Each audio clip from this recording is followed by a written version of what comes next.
बेहद स्वागत है जी सभी स्टूडेंट्स का। जसमीत भाटिया जी एक बार फिर हमारे साथ मौजूद हैं और कनाडा में यूनिवर्सिटीज़ में बड़ा अच्छा सक्सेस रेट आ रहा है। यूनिवर्सिटीज़ दिल खोल कर इंडियन स्टूडेंट्स को वीज़े दे रही हैं। डिप्लोमा के मुकाबले में डिग्री प्रोग्राम में कनाडा ने बिल्कुल लिबरल अप्रोच बनाई है। इसका रीजंस क्या है, इसके कारण क्या है?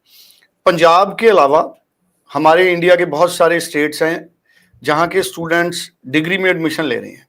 क्या पंजाब के स्टूडेंट्स को भी डिग्री की तरफ अपने आप को शिफ्ट करना चाहिए अगर वो ज़्यादा वीज़ा चाहते हैं? ये तमाम पॉइंट्स हैं जिस पर जसमीत जी से बात करेंगे। जसमीत जी बेहद स्वागत है सर आपका। Hello everyone. Thank you so much. Jasmeet ji, degree में ज़्यादा वीज़ा दे रहा है कनाडा। सबसे पहले तो मैं इसका रीज़न जानना चाहूँगा, ऐसा क्यों?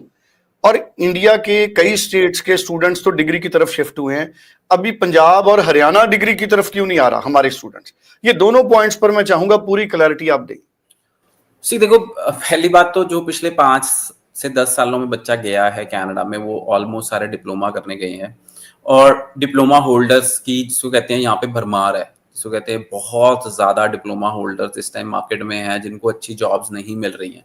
So right now everybody who's having bachelor degree on their resume will be given preference for a good job.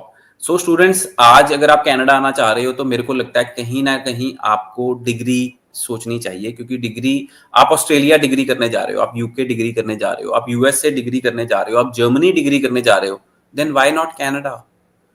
ये एक सोचने की बात है कि हम बैचलर डिग्री की तरफ कनाडा में ध्यान नहीं दे रहे हैं। There are universities in Canada which are offering 3 years bachelor degree. Many universities, एक नहीं बहुत सारी universities which are offering 3 years bachelor degree. So but 3 years की जगह भी मैं कहूंगा बच्चों को 4 साल की बैचलर डिग्री करनी चाहिए, क्योंकि उसके अंदर 2 कोऑप तो होते ही होते हैं। 2 कोऑप का मतलब होता है आपको फीस नहीं देनी होती। सो 2 कोऑप का मतलब होता है कि आप इंटर्नशिप करेंगे एक यूनिवर्सिटी में।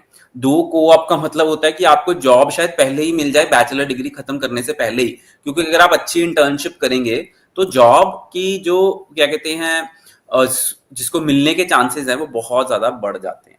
So students, let's just see कि कोई और कंट्री तो डिप्लोमा में वीजा भी नहीं दे रहा, पोस्ट ग्रेजुएट वर्क परमिट भी नहीं दे रहा, बट हम कनाडा में दे रहे हैं, तो हम we are choosing about Canada.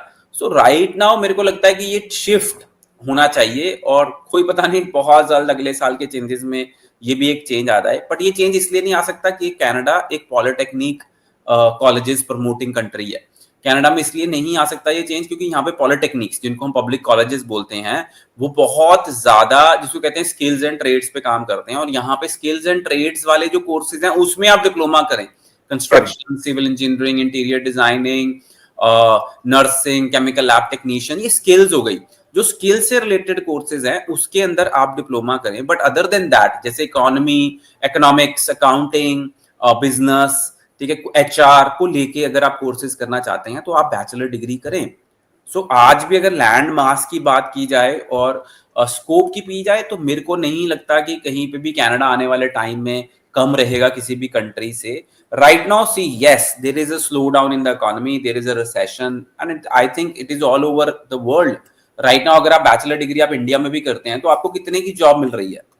सो हम वी कंपेयर जिसको कहते हैं ना एप्पल्स टू एप्पल्स, मतलब प्रॉपर कंपैरिजन करें। हम ऐसे कंपेयर मत करें कि मैं वहां से बैचलर डिग्री इंडिया से कर लूंगा तो मेरे को बहुत अच्छी जॉब मिल जाएगी। No, right now unemployment problem in India is more than in Canada. Unemployment problem in UK is more than in Canada.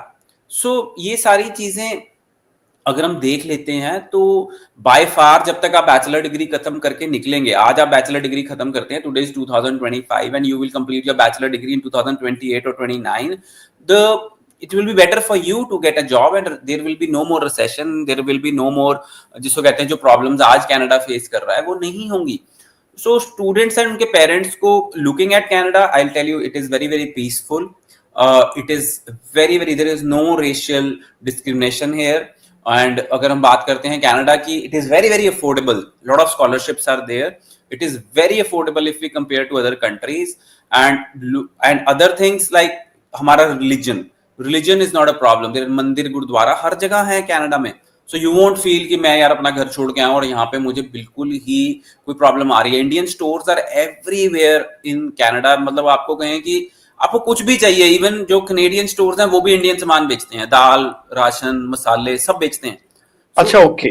या सो सब कुछ मिलता है यहाँ पे, क्योंकि उनको पता है कि इंडियन पॉपुलेशन बहुत ज्यादा है कनाडा में। तो ये सारी चीजों को देखते हुए मुझे लगता है कि it is a good opportunity for students to come to Canada right now also, seeing the current situation. लोग मुझे कहेंगे पता नहीं क्यों ये कह रहा हूँ, बट आई स्टिल फील कि आज अगर आप पढ़ाई शुरू करेंगे और अगर आप पढ़ाई पे फोकस हैं, when you are completing your graduation things will be very different and you will be able to settle in Canada. बिल्कुल ठीक है जी। बड़ी इंपॉर्टेंट बातें जसमीत जी ने हमारे साथ शेयर की है, और मुझे लगता है कि day by day students in बातों को समझ तो रहे हैं जसमीत जी, इसीलिए पैन इंडिया जो यूनिवर्सिटी में एडमिशन लेने वाले स्टूडेंट्स हैं उनकी संख्या बढ़ रही है। अलग बात है कि पंजाब हरियाणा अभी पीछे हैं, लेकिन उम्मीद करते हैं कि जो सीरियस स्टूडेंट्स हैं वो यूनिवर्सिटी की तरफ जाएंगे। 9041390412 ये जसमीत जी का नंबर है। आप इंडिया के किसी भी हिस्से से इस पे कॉल करें, जसमीत जी से बात करें, इनकी टीम से बात करें, अपना प्रोफाइल डिस्कस करें, और किसी भी यूनिवर्सिटी में आप एडमिशन लेना चाहें, जसमीत जी की company landmark immigration consultant limited India की एकमात्र मुझे लगता है कि पब्लिक लिमिटेड कंपनी है इमिग्रेशन की, जो स्टॉक एक्सचेंज में भी लिस्टेड है। और आप लैंडमार्क कनाडा की यूनिवर्सिटीज और कॉलेजेस से, बहुत सारे यूनिवर्सिटी और कॉलेजेस से इनका डायरेक्ट टाई अप है। तो ये फर्स्ट पार्टी कनाडा नहीं, UK, US, Australia, New Zealand, Germany, जी डेनमार्क, कहीं पे भी आप जाना चाहते हैं तो लैंडमार्क इमिग्रेशन को कांटेक्ट कर सकते हैं। It is not that we want to push Canada, it is just that we are looking at future and career for students. It is not just we are looking at Canada. See, seeing the situation on ground, you can visit UK. आप UK जाके आए, आप Europe जाके आए, देखो मैं on ground situation check करता हूँ। सो मुझे कोई भी यहाँ पे पहली बात तो अनएम्प्लॉयड नहीं मिलता कनाडा में, कोई भी अनएम्प्लॉयड नहीं है, एवरीबडी इज वर्किंग। और ऐसा वर्किंग है कि किसी भी स्टोर पे जाएं तो इंडियन स्टूडेंट्स और Indian community is only working, which we feel happy कि दे आर वर्किंग। कहीं पे भी restaurant, stores, dentist, majorly dentist में सारे इंडियन, ज्यादातर इंडियन है। और ऑटोमोबाइल डीलरशिप्स, आप मतलब कोई भी स्ट्रीम देखें तो इंडियंस ने बहुत ज्यादा कैप्चर किया हुआ है यहाँ पे। Even real estate agents are mostly Indians. So उस चीज को देखते हुए अच्छा लगता है कि there is a strong Indian community here and you feel like home. It is like a better India. लोग दुबई को जैसे बेटर इंडिया बोलते हैं, तो मेरे को लगता है it is also better India, but थोड़ा सा हमारा जो परसेप्शन है वो चेंज होना चाहिए। सिर्फ नेगेटिव वीडियोस आते हैं, जो बच्चे काम कर रहे हैं वो तो वीडियोस बनाते नहीं है क्योंकि दे आर बिजी वर्क। तो मैं बल्कि जो बच्चों को काम कर रहा हूँ, मैं जो बच्चा ले रहा है $55 1 घंटे के, उसको मिला मैं परसों, मैंने कहा $55 ले रहे हो तुम भी वीडियो बनाओ, कह रहा सर हमारे पास टाइम ही नहीं है। वो चीज सोचते हुए मेरे को लगता है कि this is something and it is everywhere, unemployment is everywhere in the world right now. US में भी अनएम्प्लॉयमेंट, जिसने काम सर्च नहीं करना उसके लिए तो हर जगह ही अनएम्प्लॉयमेंट है सर। बिल्कुल। चलिए, thank you so much Jasmeet ji. Screen पे नंबर है, स्टूडेंट्स जरूर बात करें। Thank you so much. Thank you.